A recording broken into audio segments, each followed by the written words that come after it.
Haleluya. Karibu sana kwenye semina mpya. Naitwa Mwalimu Frank na kukaribisha. Hii semina inaitwa Siri ya Jina Lako. Siri ya Jina Lako. Siri ya Jina Lako. Nataka nikwambie tu kweli kwamba watu wengi ni wahanga wa majina yao wenyewe. Watu wengi aina ya maisha wanayoishi, aina ya matatizo wanayokutana nayo, aina ya vikwazo kwenye maisha yao ni kwa sababu hawaijui siri ya jina lao. So kwenye hii semina tutaenda kujifunza siri ya jina lako. Jina ni nini? Na sehemu ya kwanza nitakufundisha udanganyifu kuhusu majina. Kuna vitu ambavyo vipo mtaani na vitu ambavyo watu wamevizoea na wanaona ni kawaida, lakini nakwambia ni uhadaifu wa shetani kuhusu majina. So lazima ujue hiki kitu, kitakusaidia sana. Sema amen. Kabla tujaendelea, naomba tumshukuru Mungu. Baba, asante kwa ajili ya neema hii. Asante kwa kibali cha semina hii mpya. Malango ya masaa haya inalinua jina lako na kulitukuza katika jina la Yesu Kristo Mnazareti aliye hai. Nenda pamoja nasi, ukatufundishe, ukatuelekeze katika jina la Yesu. Ninaomba sasa fahamu za watu wako, Bwana, zikafunguke kabisa na kila ila za adui zisipate nafasi. Amen. Karibu sana sehemu ya kwanza ambayo inaitwa uhadaifu au udanganyifu kuhusu majina kutoka kwa shetani. Unaweza kaandika uhadaifu kuhusu majina. Sehemu ya kwanza inaitwa uhadaifu kuhusu majina. Na kuna vitu ambavyo nitakuelekeza leo ambavyo unapaswa uviandike kama sehemu ya utangulizi, yani sehemu hii ya kwanza. Na hakika Mungu anaenda kukubadili, anaenda kukuelekeza vitu vingi sana. Wengi mpaka hii semina inaisha tutakuja kugundua kwanza kuna aina ya mamlaka tumeyakosa kwa sababu hatukujua siri ya majina. Lakini pia tutakuja kugundua kuna aina ya watoto wetu au kuna aina ya maisha tunaishi kwa sababu kuna siri hatukujua kuhusu majina yetu. Sema amina. Karibu sana.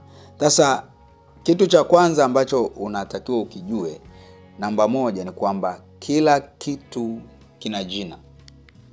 Kiwe kiumbe hai, kisiwe kiumbe hai, kina jina. Kila kitu kina jina. Kila kitu duniani kina jina. Lakini namba mbili, lazima ujue, jina sio herufi. Haleluya. Jina sio herufi. Kuna watu ambao walichokifanya ni nini? Wakati wanaita majina ya watoto wao, wakachukua jina lao.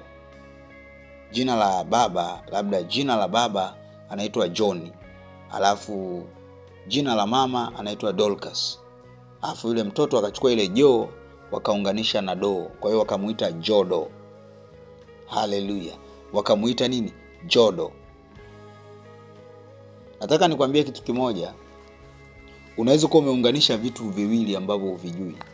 Yaani nikwambie tu kweli, kama wazazi wana vifungo, John ana kifungo, Dorcas ana kifungo, ulichofanya umeunganisha vifungo viwili. Matatizo mawili. Lazima ujue kwamba majina sio herufi tu. Mtu ambaye anadhani majina ni herufi atanishangaa. Sasa kuunganisha shida iko wapi? Very soon nitakuonyesha kimaandiko kabisa ili uelewe ni nini ambacho tunazungumza hapa. Ili uelewe. Na kwenye haya maandiko tutaenda kusimamia mstari kwenye hii sehemu ya kwanza. Naomba tusimamie mstari ule wa kitabu cha Mwanzo, ili ujue kwamba Mungu anaelewa umuhimu wa majina. Mungu ana utaratibu wa kuwapa majina viumbe hai na visivyo hai. Na yoyote ambaye hafuati ule utaratibu, maana yake anajikuta kwenye changamoto.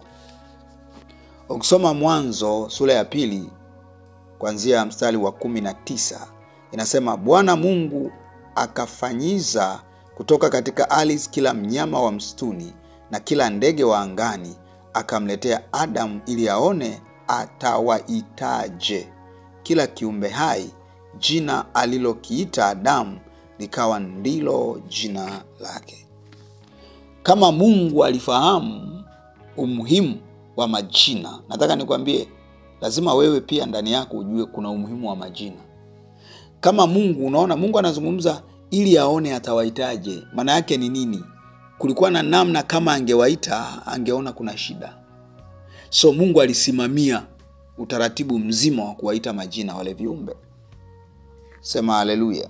Lazima ujue Mungu yuko very serious na majina, na majina sio herufi. Amen. Nitakufundisha mbele hapo kidogo ili ujue kumbe nyuma ya jina kuna nini. Kitu kingine unapaswa ujue, jina sio swaga. Jina sio swaga. Kuna watu walitafuta swaga. Unaangalia basketball, unamsikia tu mchezaji anaitwa, then na wewe unaenda unachukua Wiggles Hood. Jina tunaona lina sound vizuri, unaona lina swaga. Kwa hiyo unataka mtoto wako akiwa anaitwa jina lake liwe na utofauti, labda Wiggles. You see? Kwa hiyo labda unapenda kusikiliza muziki ya dunia, alafu kuna sauti tu ukisikia unapenda labda Tempro. Haya majina nayatengeneza tu rafiki yangu, sio kwamba yapo. Okay? Tempro. Kwa hiyo unasema na wewe, mwanangu nitamuita Tempro. Yaani swaga fulani hivi. Kuna mama mmoja alinitafuta, alipewa majina mtoto wake, alafu yeye akaona haya mbona haya sound vizuri, akaongezea Junior. Kwa mfano umeenda kwa mchungaji wako, kwa padri, kwa nani amekuombea afa akakupa jina. Wewe mwenyewe ulienda kuomba jina, umepewa jina, alafu unapewa jina unaanza kuliona halina swaga. Tayari kuna shida sehemu. Hilo jina litakuja kumtesa huyo mtoto. Sema amina kama unanielewa. So majina yatolewi kwa swaga, ndugu zangu. Lakini pia jina sio matamshi mazuri. Kuna mtu anataka matamshi mazuri, kwamba mwanangu akiitwa aitike virahisi. Yaani sio swala la kuitika kirahisi, sio swala la matamshi magumu. Sio swala hilo. Majina ni zaidi ya hicho kitu. Nataka nikwambie, ukisikiliza hadi mwisho wa hii semina utagundua. Alafu utaanza kuponywa, utafunguliwa, kuna vitu utafunguliwa automatic. Haleluya. Lakini lazima ujue pia kuwa tupo sehemu ya, tumeanza namba 1, nikakwambia kila kitu kina jina, kiwe kiumbe hai kisiwe kiumbe hai. Kwa sababu kama havijapewa utambulisho utavijuaje wewe mwanadamu? Utajuaje hili ni jina, hili ni jiwe, hii ni ndoo, hii ni kiti? Vyote hivyo vina majina. Alafu namba 2 nimekuambia, nikakwambia jina sio herufi, jina sio swaga, jina sio matamshi mazuri. Lakini pia nataka nikuongezee sehemu hii kwenye namba 2. Watu hawaitwi majina kwa kuiga. Hii siri hii unaweza kusema tumishi. Ndio. Watu hawaitwi majina kwa kuiga. Sio kwa sababu bibi yako anaitwa hivi na wewe unachukua jina. Mama yako anaitwa hivi ni jina. Hii siri nakwambia kwa sababu hata mimi sikuijua. Umenielewa? So Roho Mtakatifu anapoachilia hili somo unabidi uwe mtii. Haita make sense hapa mwanzoni, lakini nataka nikwambie nikishaanza kukuonyesha maandiko utakuja uelewe. Maandiko yanafunua kila kitu na utaelewa vizuri mno. Sawa? So lazima ujue watu hawaitwi majina kwa kuiga. Nikupe ushuhuda wa dada mmoja, mama yake akiwa huko ambako alikuwa, kuna jina lilisikia. Mama yake alikuwa Mkristo. Lile jina wala hakutaka kufuatilia lile jina ni la wapi. Of course lile jina lilikuwa ni la Kiislamu, okay? Alafu kifuatilia ni moja ya wake wale wa yule nani Muhammad, okay? So alivyosikia tu mama mmoja amemuita mtoto wake pale, akasema nikija kuzaa mwanangu nitamuita hili jina. I'm telling you, alikuja akamuita lile jina. Lile jina lilimsumbua sana. Lilimsumbua mno. Hivi haujawahi kukutana na mtoto anaitwa jina fulani afa anaanza kulikataa, anaanza kulia? Do you think you are an emergency? Ni ajali? Hapana, huwa sio ajali. Huwa sio ajali. So majina hatuiti kwa kuiga. Okay? Namba 3. Jina lolote. Jina lolote lina source mbili. Yaani jina lina vyanzo viwili. Yaani jina lolote ambalo utaita, sawa, lina vyanzo viwili. Jina lolote ili liwe jina lazima litoke kwenye ufahamu. Umenielewa? Yaani lazima kuwe na ufahamu fulani, lazima kuwe na maarifa fulani. Umenielewa? Sasa kuna maarifa ya mbinguni alafu kuna maarifa ya duniani. Jina lolote ambalo limetoka katika maarifa ya mbinguni, yani ni jina linatoka kwa Mungu. Maana yake ni Mungu ambaye anaweza kutoa jina. Sawa Umenielewa? Yes. Au amba tuelewane hapo, shetani. Jina lolote ambalo haujafunuliwa na Mungu mwenyewe. Sawa Sasa Mungu anachofanya nini? Anakupa jina, alafu wewe ndio unampa jina mtoto. Hivyo nadhani kwa nini malaika alikuja moja kwa moja na jina la Yesu? Kwa nini malaika walivyoenda kwa Yohana Mbatizaji walienda na jina la Yohana moja kwa moja? Kwa sababu Mungu anajua adui anaweza kutumia chance ya jina kuharibu kazi nzima. So lazima ujue source au vyanzo vya majina ni viwili. Aidha kwa shetani au kwa Mungu. Shetani mara nyingi anatumia miungu. Umenielewa? Na hapa lazima uwe makini ili ujue jina limetoka kwa Mungu. Kama yule mtu ambaye anatoa jina ni mtumishi wa Mungu kweli, ana uhusiano na Roho Mtakatifu, ukimuomba jina itabidi aidha atafunuliwa na Roho Mtakatifu pale au achukue kwenye Biblia. Lakini ni vyema sana ukajua kwamba jina lolote lazima litaweza kuwa na msukumo aidha wa Mungu au wa miungu. Yaani hiyo we don't discuss. Kwa mfano kuna watu majina yao walipewa na mizimu. Uwezi ukaenda kumuomba jina bibi yako, mama yako ambaye unajua anaabudu miungu kanisani, washirika yeye na waganga, yeye na matambiko ni damu kwa damu. Nataka nikwambie lile jina atalipata kwa ufahamu wa kuzimu, kwa ufahamu wa shetani, kwa sababu mtu yoyote ambaye anamtumikia shetani, moja ya kitu ambacho anakuwa amempa shetani ni nafsi, na moja ya kitu ambacho kipo kwenye nafsi ni ufahamu. So direct moja ya sehemu ambayo anakuwa shetani ameshika ni ufahamu. Akiona kuna fursa ya kumkamata mtu kupitia jina, maana yake analiachilia moja kwa moja. Mungu pia anaheshimu majina. Mmenielewa watoto wa Mungu? Usije ukazalau jina rafiki yangu. Kuna baba mmoja na mke wake walikuwa ni walimu wa vioni. Miaka ya nyuma huko, Mungu akawa wakati wanaomba wakawa wameona jina John. Umenielewa? Unaweza tu kaona jina John. Wasema hii John, wakasema ni jina la mtoto. Unajua baada ya mtoto kujifungua wakaona John, mbona wako wengi sana? Hapa ndo wazazi wengi wamekamatwa. Mbona kina John wako wengi sana? Kumbuka hili jina limetoka kwa Mungu. Wenyewe walimuongezea jina. Yaani baada ya kusema John, wakamuita Jordan, si John. Waliongezea. Yaani kwenye John wakaongeza swaga, ninavyokuambia hizo swaga sasa. Wakavunja kile Mungu amekisema. Huyo mtoto baada ya muda aliwasumbua, alikuwa anaugua hovyo. Ukivunja, usipomtii Mungu ukamuita jina mtoto ambalo unajisikia wewe, umemtii shetani. Na jina nimekuambia sio herufi. Jina lina siri kubwa. Ndio maana hii semi inaitwa siri ya jina. Mimi nitakufundisha hapo mbele, utaelewa kila kitu. So, namba 3 nimekuambia jina linaweza likawa na chanzo cha Mungu au chanzo cha shetani. Why? Kutokana na ufahamu. Aidha ufahamu wa Mungu au ufahamu uliokamatwa na shetani. Namba 4. Mungu anaheshimu sana majina. Mungu anaheshimu sana majina. Ukitaka kujua Mungu anaheshimu majina, utaona kwenye maandiko anambadili Abraham kuwa Ibrahim. Anambadili Simoni kuwa Petro. Anambadili Sauli kuwa Petro. Lakini huyu Mungu ukitaka kujua anaheshimu majina, anamuita Adam kwenye Mwanzo 2:19 hadi 20.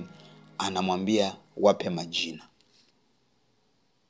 Lakini pia ukitaka kujua Mungu anaheshimu majina, andika ni kwamba yeye mwenyewe ana jina. Haleluya. Yeye ndiye Mungu. Haleluya. Na Mungu anaheshimu majina kwa sababu gani? Moja ya kitu ambacho Mungu anakiheshimu ni jina lake. Ukitaka kujua Mungu hata Mungu anavyokupa huduma, anakupa huduma kwa ajili ya utukufu wa jina lake. Unajua kipindi cha ufalme wa Hezekia, ufalme wa Ashuru walikuja wakamtukana sana Mungu wa Israeli. Alafu unajua Hezekia alienda na nyaraka. Unajua alienda kumshtaki na nini? Alishtaki akisema jina lako wamelitukana. Ukicheza na jina la Mungu, ndio maana moja ya amri usilitaje bure jina. Maana yake nini? Jina la Mungu analiheshimu kuliko kawaida. Ulitajitaji tu. Umeelewa? Sasa sisi tumekuwa Wakristo ambao tunaitaita majina tu ovyo. Unakutana tu na jina Flongo na wewe unamuita mtoto Frongo. Unakutana na jina huko Shoppingi na wewe Shoppingi. You see, kama Mungu mwenyewe anaheshimu jina, lazima ujue. Sisi alituumba kwenye sura na mfano wake. Kile ambacho Mungu anapenda lazima tukipende. Asichokipenda tupaswe kukipenda. Anachokiheshimu tunapaswa kukiheshimu. Haleluya. Ukisoma Kutoka 3:14 utagundua. Musa anamuuliza Mungu. Kutoka 3:14. Mungu akamwambia Musa baada ya kuuliza sasa. Okay, ngoja nikusomea hapa juu. Kuanzia Kutoka 3:13 hadi 14. Musa akamwambia Mungu, tazama, nitakapofika kwa wana wa Israeli na kuwaambia, Mungu wa baba zenu amenituma kwenu. Nao wakiniuliza, jina lake ni nani? Niwaambie nini? Ndio maana kila kitu lazima kiwe na jina, kwa sababu ndio njia pekee ya utambulisho. Sema haleluya. Alafu mstari wa 14, Mungu akamwambia Musa, mimi niko ambaye niko. Akasema, ndivyo utakavyowaambia wana wa Israeli, mimi niko amenituma kwenu. Haleluya. Unajua Mungu alikuwa anamaanisha nini? Hana jina moja. Yeye ni Mungu ambaye anajifunua sawa sawa na ulivyomuita. Yeye ni Mungu ambaye anajifunua sawa sawa na wewe ulivyomuita. Ndio maana ukisoma Biblia utagundua Mungu ana majina mengi. Na majina yote mazuri ya utukufu ni majina ya Mungu mwenyewe. Sema amina. So hii sehemu ya kwanza nataka uelewe hivi vitu vikusaidie. Na utagundua kwamba Mungu ana majina mengi sana kwenye Biblia. Ukianza na anajulikana kama mimi niko, yani Jehova au Yahweh. Hilo ndo jina ambalo Mungu anajipa. Okay? Kusoma Kutoka 3:14. Lakini kuna jina jingine anajiita Jehova Jile. Jehova Jile. Hii utasoma Mwanzo 22:14. Mwanzo 22:14. Naomba nikusomee. Haya ni majina ya Mungu. Na muda mwingine angalia shida gani unaipitia. Kwa mfano unahitaji uponyaji, anaitwa Jehova Rafa, maana yake Mungu anayeponya. Ukisoma Mwanzo 22:14 inasema Ibrahimu akapaita mahali hapo Jehova Jile, kama watu wasemavyo hata leo, katika mlima wa Bwana itapatikana. Haleluya. Hii inamaanisha nini? Bwana atatualizia au Bwana atatupatia mahitaji yetu. Okay? Yes. Ukisoma story nzuri ya Ibrahimu alivyokuwa anaenda kutoa nini? Kumtoa sadaka mwanae, afu ghafla Mungu akampatia kondoo. Haleluya.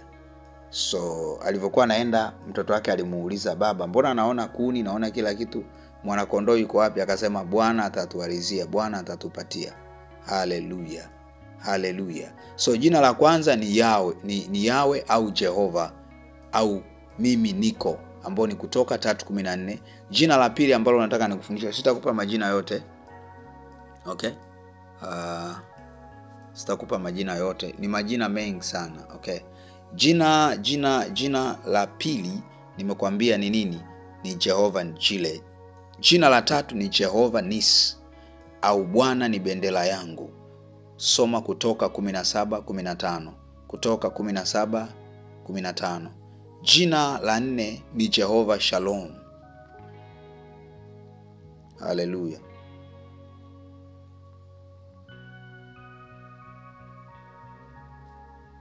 Jehova Shalom. Hiyo ni namba 4.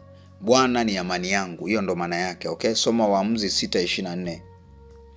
Na hii ukisoma utaelewa ilikuwa ni pale ambapo Gideon alipompokea Mungu kama amani yake. Alikuwa mtu ambaye anajificha. Hata kipindi ambacho malaika anamtokea alikuwa amejificha. So Gideon baada ya kuona Mungu amemtokea anamtambua kama Bwana ni amani yangu, yani Jehova Shalom. Lakini namba 5 ni El Shaddai, Mungu mwenye nguvu zote. Soma kitabu cha Mwanzo 17:1. Ndivyo ambavyo Mungu alijifunua kwa Ibrahimu, okay? El Shaddai. Namba 6, Elohim, yani Mungu muumba. Ukisoma kitabu cha Mwanzo 1:1, Biblia inasema hapo mwanzo Mungu aliziumba mbingu na nchi. Huyu Mungu kienda kusoma kwenye lugha ya wenzetu ilitolewa kutoka kwenye neno inaitwa Elohim, yani Mungu muumba. Elohim. Namba 7 anajulikana kama Jehova Adonai, yani Adonai, Bwana au mkuu. Hiyo ndo maana ya Adonai, okay? Na hii inatumika kumaanisha Mungu kama mtawala na Bwana. Haleluya. Haleluya. Haleluya. So majina ya Mungu ni mengi. Jina jingine ni kuongezee, Jehova Siddiquen, okay? Jehova Siddiquen, Bwana ni haki yetu. Hii Siddiquen unaomba nikupeleke kwenye nikutajie ni TSIDKENU.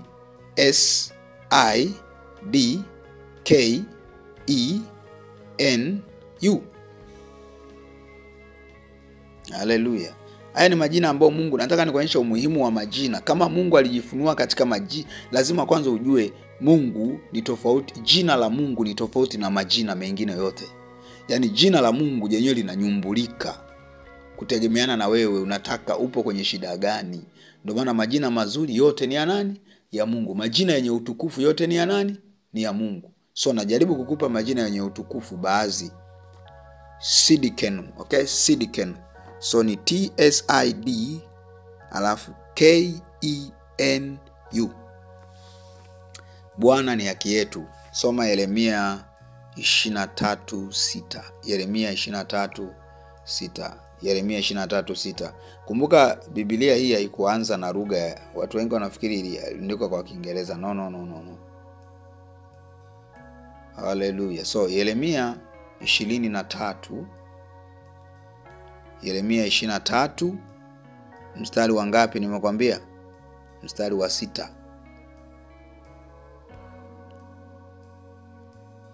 Inasema katika siku zake Yuda ataokolewa na Israeli atakaa salama, na jina lake atakaloitwa ni hili, Bwana ni haki yetu. Okay? Sasa Kiyahudi maana yake nini? Kiyahudi ni Jehova Siddiquen, okay? Yes, yani Bwana ni haki yetu. Jina jingine ni Jehova Shama. Maana yake nini? Bwana yuko hapo, okay? Ukisoma Ezekieli 38:35.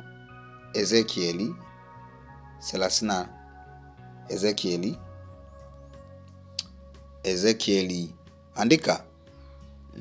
Jitahidi sana uandike ndugu yangu, usinisikilize tu. Ezekieli 48:35. Let me read it. Na upande wa mashariki 4,500 kwa kupima, na malango Ezekieli 48:35. Kuzunguka ni mianzi 18,000, na jina la mji huo tangu siku hiyo litakuwa hili, Bwana yuko hapa.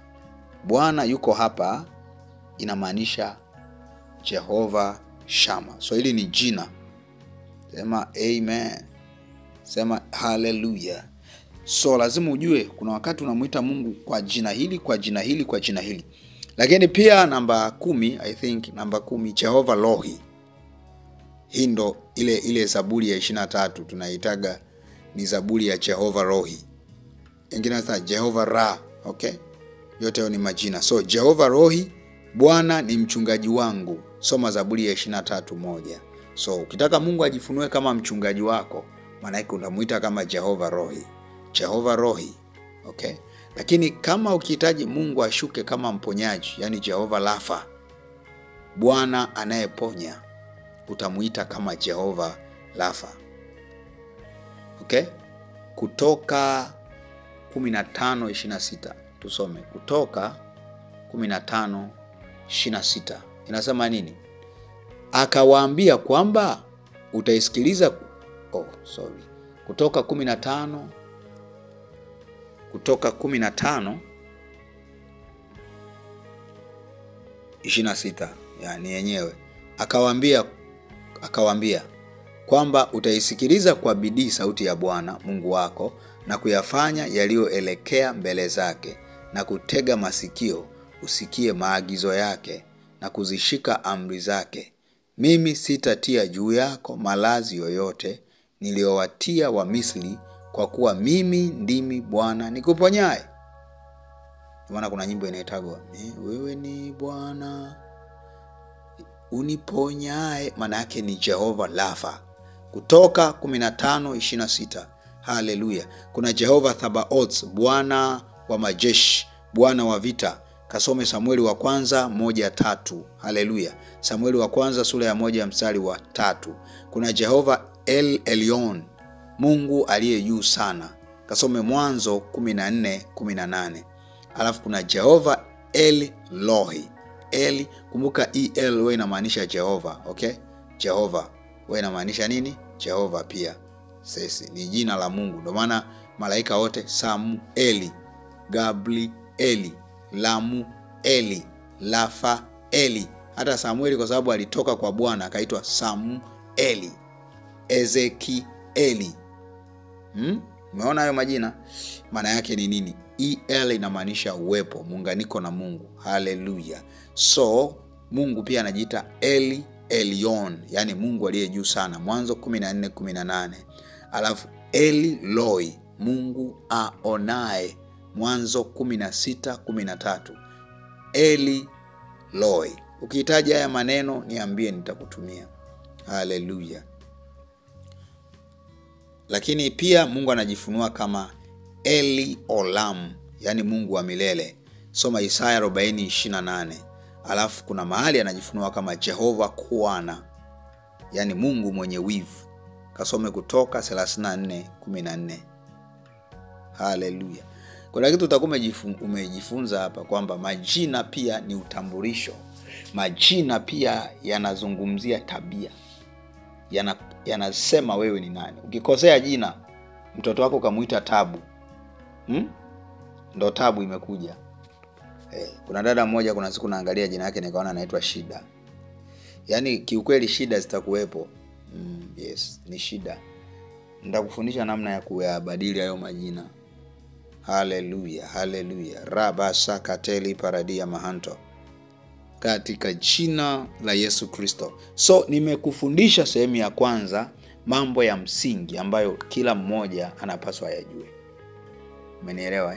Yes.